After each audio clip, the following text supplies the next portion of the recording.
I never thought that one day, the people who gave me life would become the most unfamiliar strangers.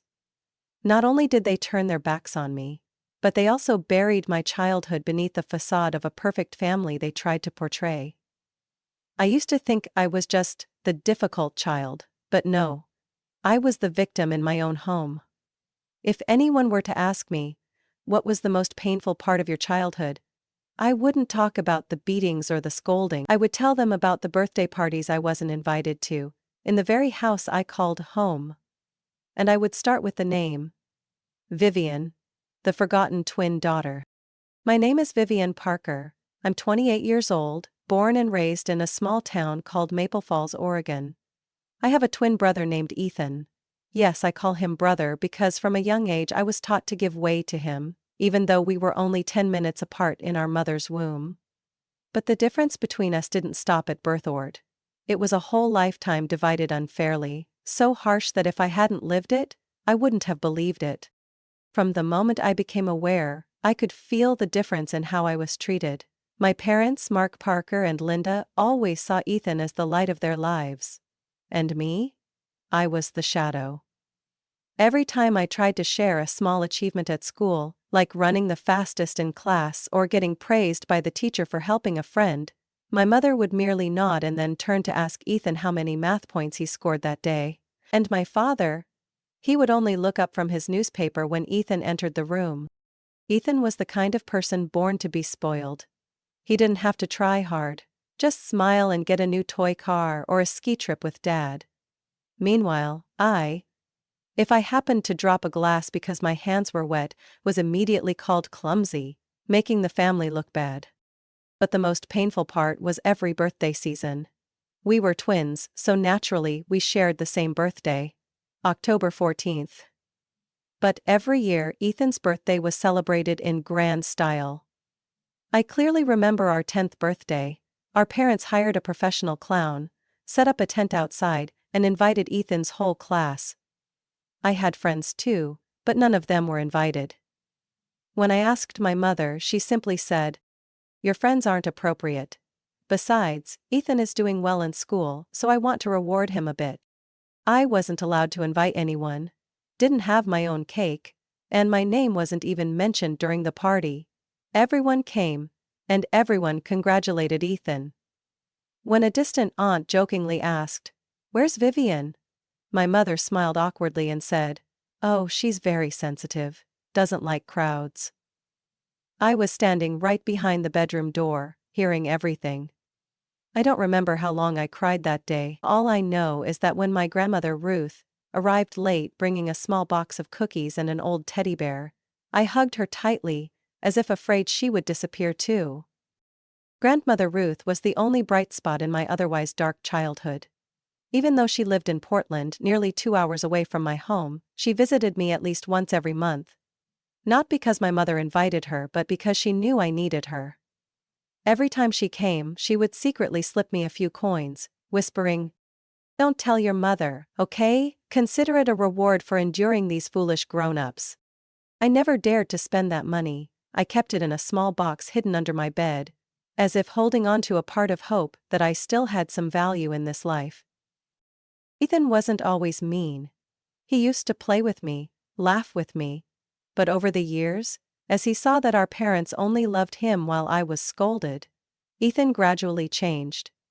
He learned that he could do wrong without being punished, while all I had to do was breathe loudly, and the whole house would be angry. And Ethan took advantage of that. He was no longer my twin brother, he became the golden child of the family. As for me, I was labeled with names no one asked if I accepted: stubborn, difficult, rebellious, ungrateful. Just because I liked running outside instead of taking extra math lessons. Just because I liked wearing t-shirts instead of pink dresses. Just because I wasn't good at flattery.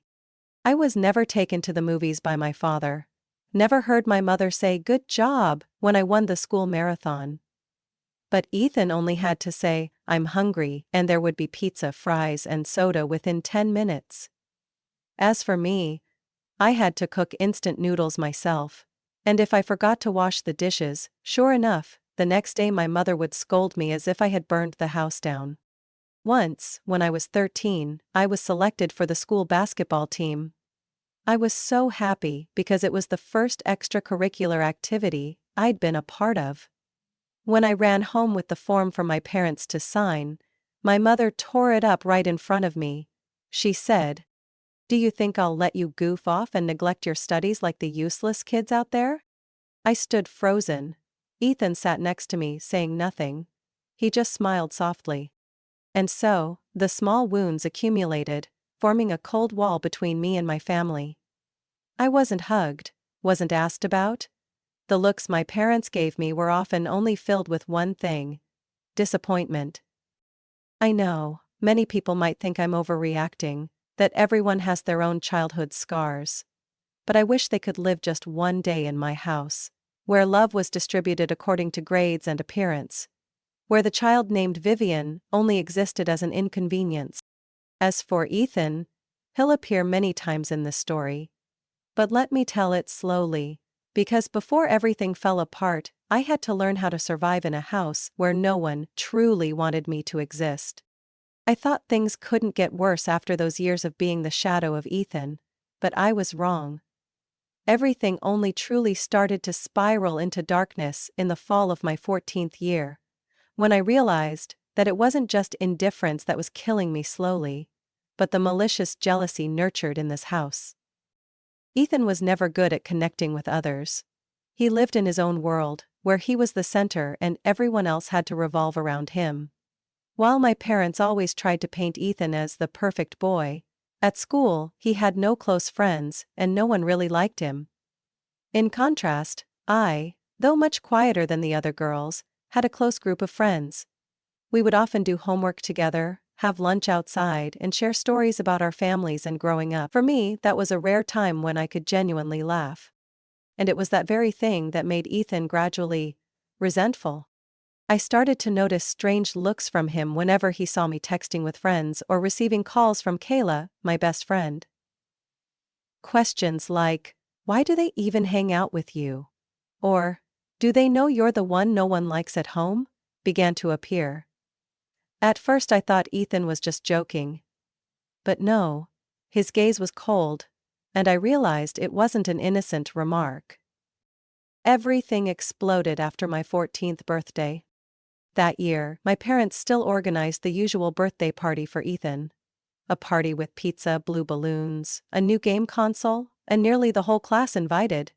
I wasn't even mentioned. No cake for me. None of my friends showed up. But strangely, on that day, Kayla and 2 other close friends suddenly appeared at the house and invited me out for ice cream. They said, "We can't let your birthday go unnoticed like this." I cried out of emotion, not because of the gift or the ice cream, but because for the first time someone remembered my existence, without any blood ties. Ethan saw the scene of my friends taking me away. He stood there for a long time, gripping his soda glass so tightly his fingernails turned white. I turned back to wave lightly, but he only responded with a glare full of hatred. From that day on, a nightmare began. It started with trivial rumors that I was showing off, fake with my friends, or talking behind their backs. I didn't pay much attention, because everyone gets talked about at some point. But then, things escalated. Ethan started spreading the rumor that I hit him. Yeah, it sounded ridiculous, but the way he fabricated the story is what gave me chills. One day at school he walked into class with a clear bruise on his shoulder. My friends whispered about it. He sighed, then spoke softly, loud enough for many to hear. "I think she just lost control this time. I spilled water on her notebook." I was shocked into silence when Kayla told me about it.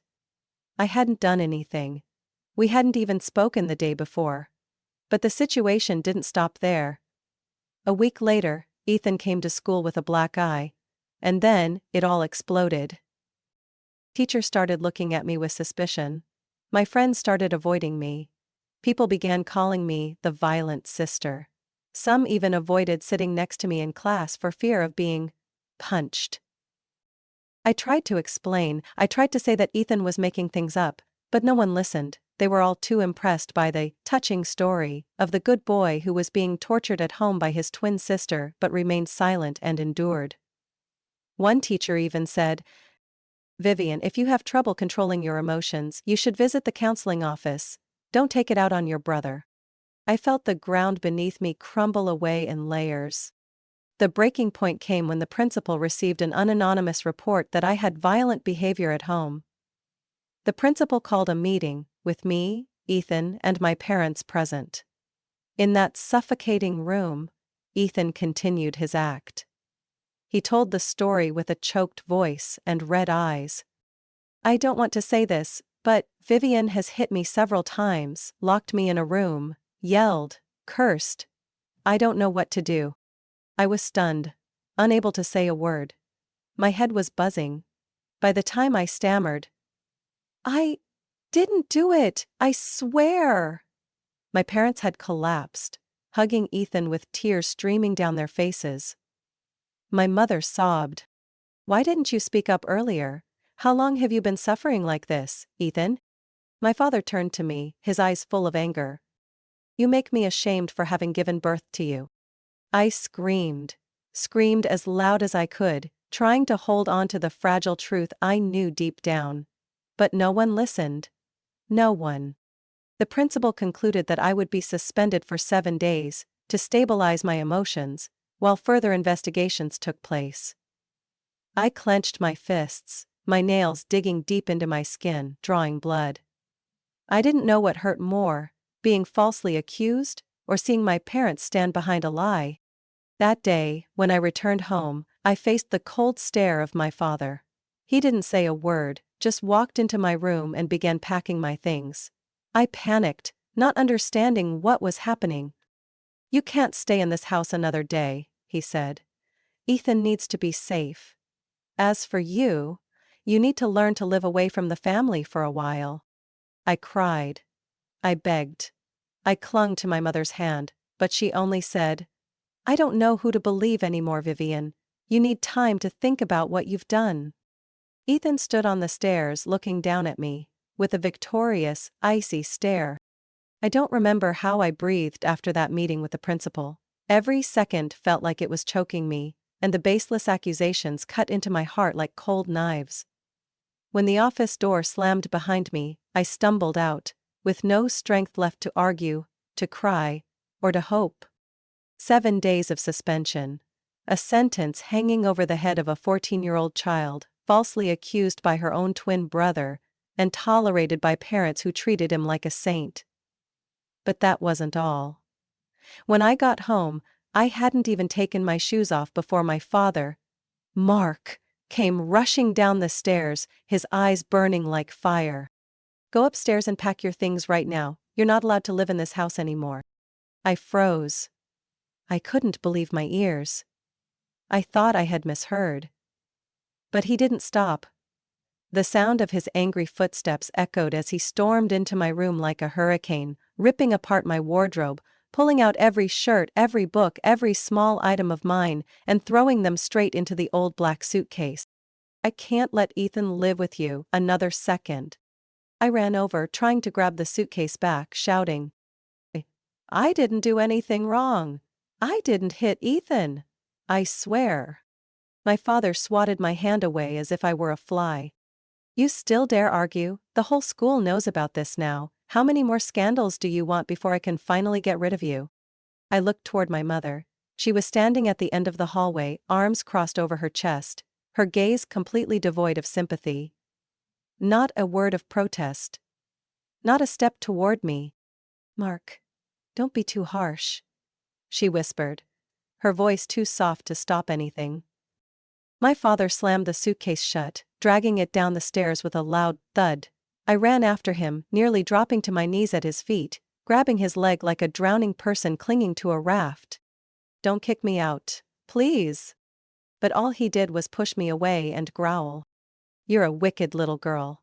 I'll call my mother. If she wants to take you in, fine. As for me, I'm done with you." I collapsed in the middle of the foyer, surrounded by a pile of scattered clothes, my hair disheveled, my body trembling. Ethan came down the stairs, said nothing, only glanced at me, then turned away, smirking. In his eyes was the purest form of triumph. An hour later, my grandmother arrived. When her truck pulled up in front of the house, I nearly broke down, rushing outside like a captive finally seeing light. She opened the door, looked me up and down, her eyes filled with a mixture of anger and concern. Without saying a word, she grabbed my suitcase, placed it in the back seat, then walked around to the driver's side, and gently patted my shoulder. "Get in the car, dear." I had just fastened my seatbelt when she got out, shut the car door, and walked straight into the house. I had never seen Ruth like this. The woman who was always gentle and composed, now walked with firm, strong steps, like a warrior. She rang the doorbell. My father came to answer. "You're here, huh?" he said with a dry laugh. "Take her away, so I don't have to see her." But Ruth didn't smile. "What did you just do to her?" she said sharply. "I'm protecting Ethan. She hit him, don't pretend you don't know."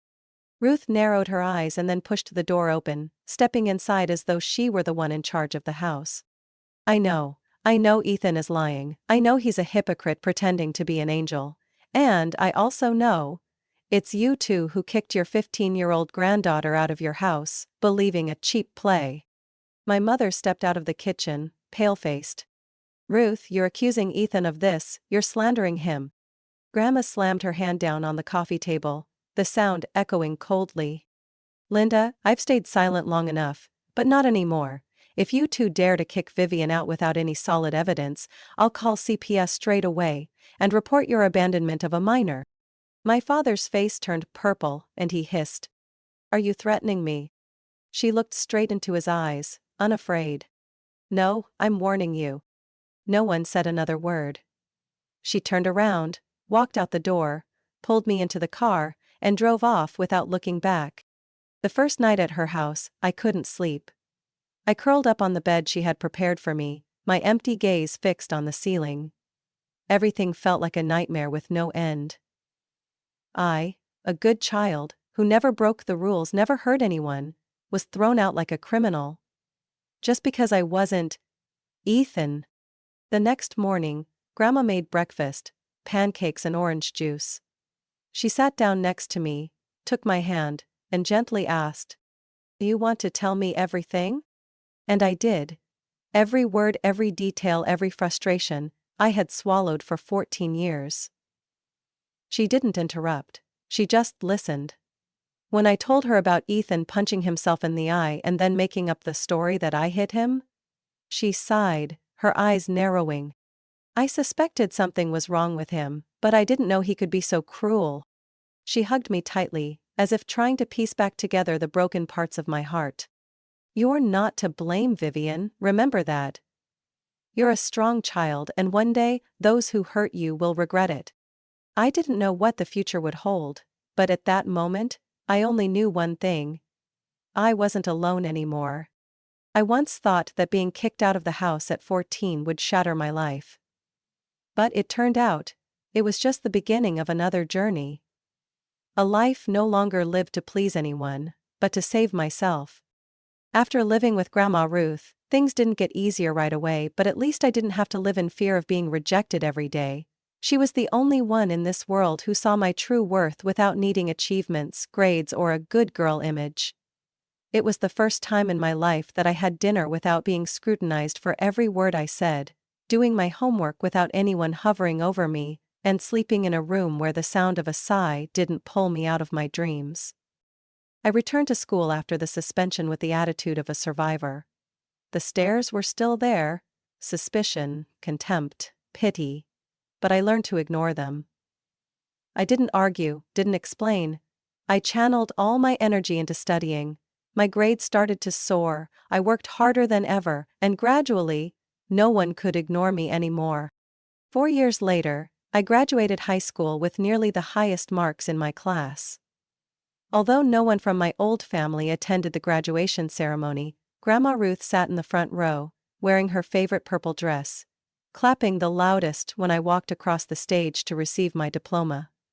She looked at me, her eyes sparkling with tears. but her smile was still radiant. "I always knew you could do it." I was accepted into the University of Washington, majoring in communications. At that time, I had nothing but an old laptop and a heart full of scars. But I carried with me the most valuable thing: Grandma's faith in me. College was where I could finally breathe. No one knew I was the girl kicked out of her house. No one knew I had been falsely accused of abusing my brother. I was Vivian, the diligent, sociable student who took every academic opportunity seriously. At a seminar about freelancing in the digital age, I was introduced to freelance content writing. At first, I just wanted to make some extra pocket money. I created accounts on platforms like Upwork and Freelancer, writing simple product descriptions and blog posts. To my surprise, I became so passionate about it that I spent my entire summer vacation learning more about SEO, persuasive writing, and project management. Money started to flow into my account. I no longer had to ask Grandma Ruth for money to buy books. Instead, I bought her birthday gifts, paid part of my tuition, and for the first time, felt worthy of the life I had. By the time I graduated at 22, I didn't apply to any companies. I chose the risky path to become a full-time freelancer. Others called it reckless. I called it freedom. I worked from coffee shops, libraries, and even Grandma Ruth's kitchen when she was baking. I wrote for small brands and gradually started getting invitations from big companies in the beauty, fashion, and tech industries. A famous skincare brand hired me to write all the content for their new campaign, and from there, my name began to be mentioned in the professional content writing community. 3 years later, I became a mentor to many young people entering the field. I started a free online course, sharing my experience and tools for effective writing. My personal Instagram account began attracting tens of thousands of followers, where I often shared my journey. From a neglected child to an independent woman. It was at that moment that my old school, the one that had suspended me without evidence, sent me an invitation to return as a speaker at their annual career seminar.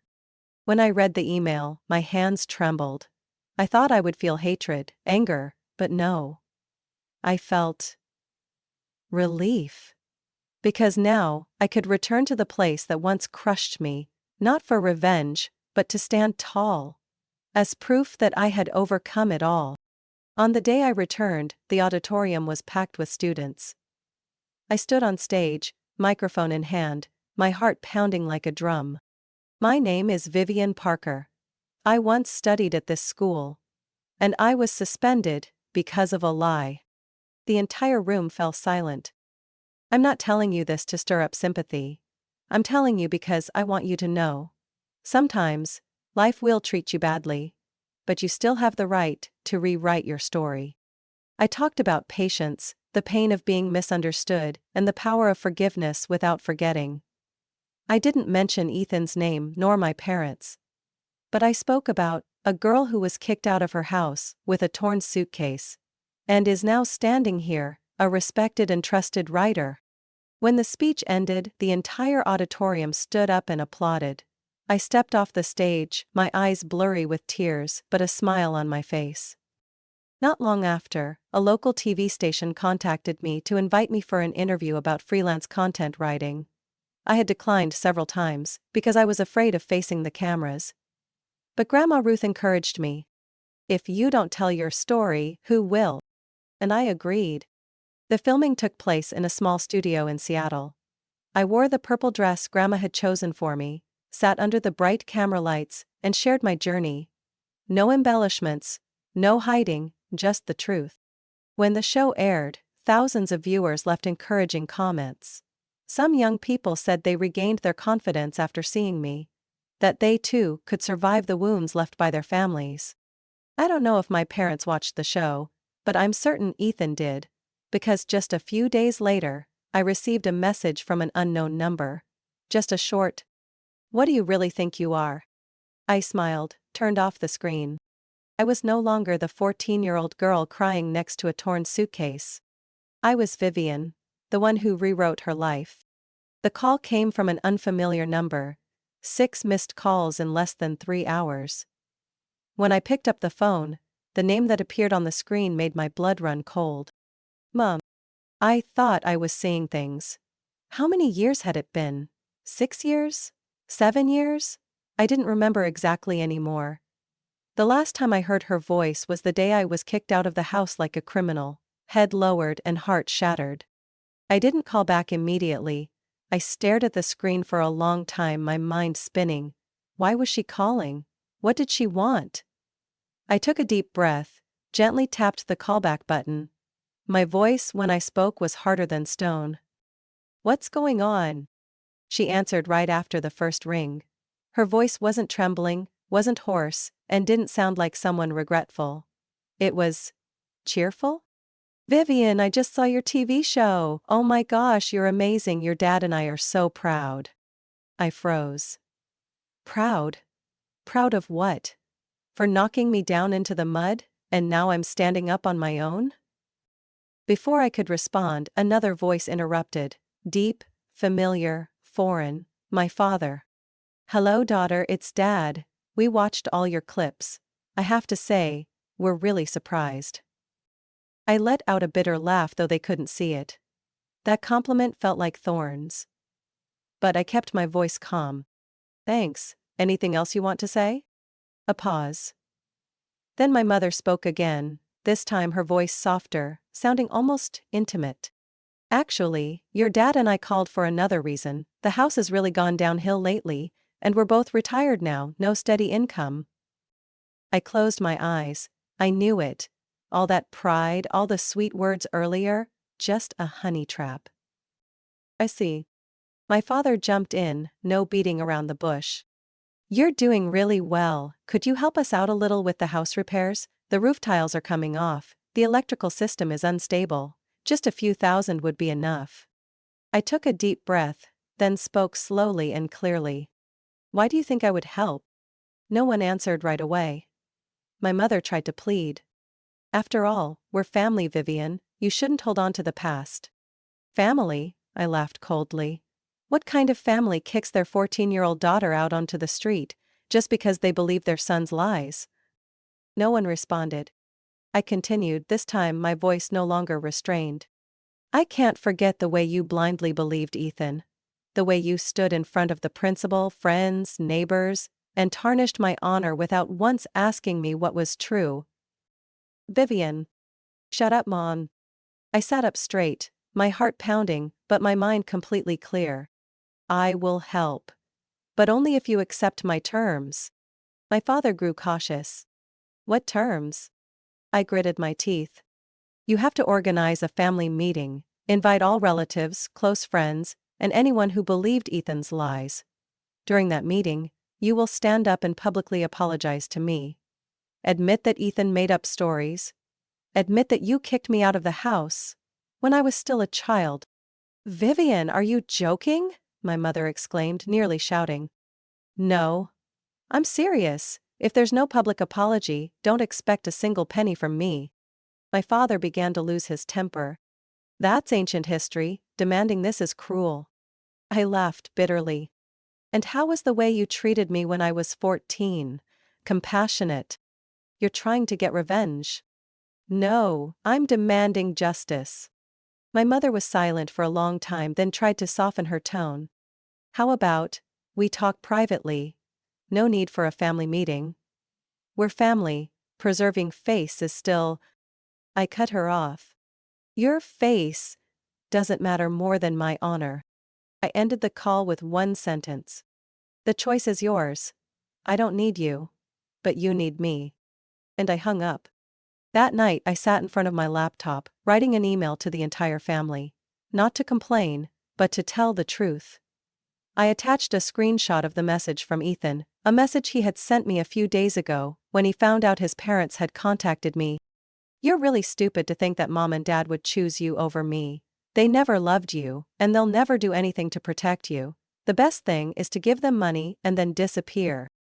I didn't write anything cruel. I just told the truth about what happened.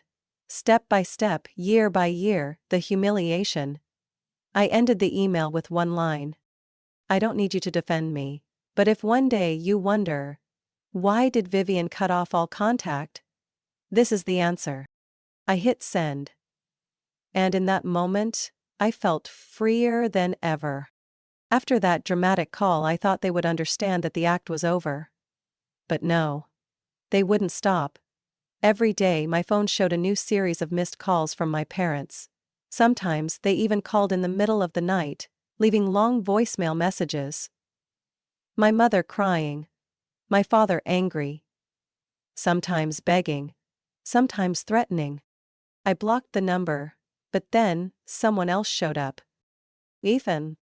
The message came while I was working, in the middle of a client conference call. Just a few words on the screen, but enough to make me choke. Are you still bitter about that? It's old news, move on. I opened my phone. A flood of messages from him came in like a broken dam. I admit I may have exaggerated back then. But that was youthful impulsiveness. Mom and Dad need help. You're single, with no kids, plenty of money. Why not help them out? It's your duty. I'm the son, Mom and Dad will never blame me. What about you, still the abandoned one, Vivian? My heart raced in my chest. Not because it hurt, but because I was furious. How dare someone who destroyed my youth send me messages like this, as if he were innocent? Not only did he not apologize, but he treated it as if it were his right to be forgiven just because he was the son. I took screenshots of all those messages. My hands trembled. Not from fear, but from determination. I had stayed silent for too long. I had let them create a false story for years, while I carried the shame of being kicked out of the house, labeled as the abusive sister, treated like the stain in the family. That night, I opened my laptop. My heart was cold as steel, not a single tear. I wrote an email to the entire family. From aunts, uncles, cousins, to even those relatives who interacted with me on social media but never once asked about the past. The subject of the email was simple. The truth my family has never dared to face. I started with a question. Have any of you ever wondered why I disappeared from the family at the age of 14? Then I told the story. Layer by layer, like peeling off a wound that had been covered too long. I spoke of that meeting, of being suspended for a false accusation, of that fateful night when my parents threw my suitcase into the hallway and kicked me out of the house like a stray dog, of Ethan's victorious look, someone who still thought of himself as the winner. I didn't ask for pity. I didn't call for anyone to defend me. I just wrote so people would know the truth. At the end of the email, I attached screenshots of the messages Ethan had sent, where he confessed to making up stories, insulting me, and considering helping my parents a mandatory duty because I had no husband or children. I hit send, then turned off the laptop, sitting in silence as the room darkened with the evening light. Grandma Ruth sat across the room, her hand on my shoulder. You did the right thing, Vivian. It's time for the truth to be heard.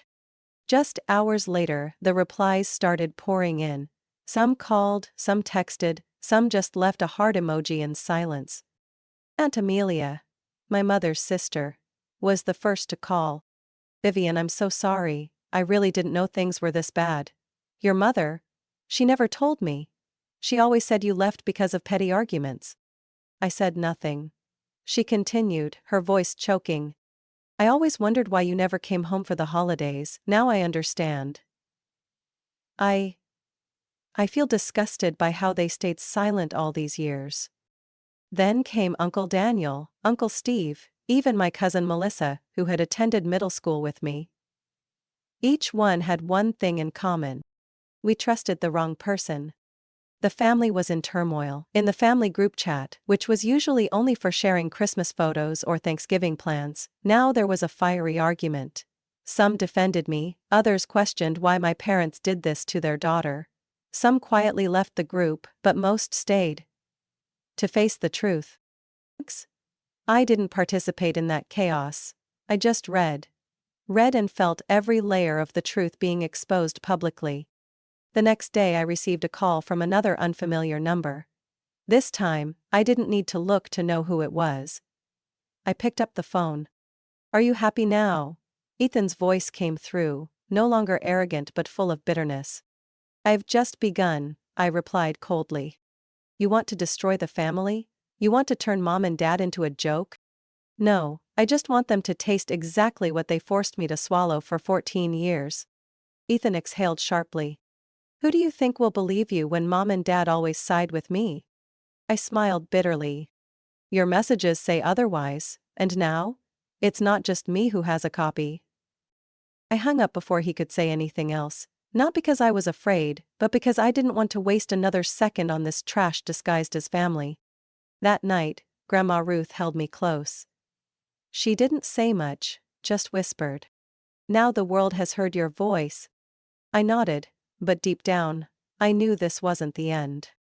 I had dared to expose the truth. Now, it was time to make them take responsibility.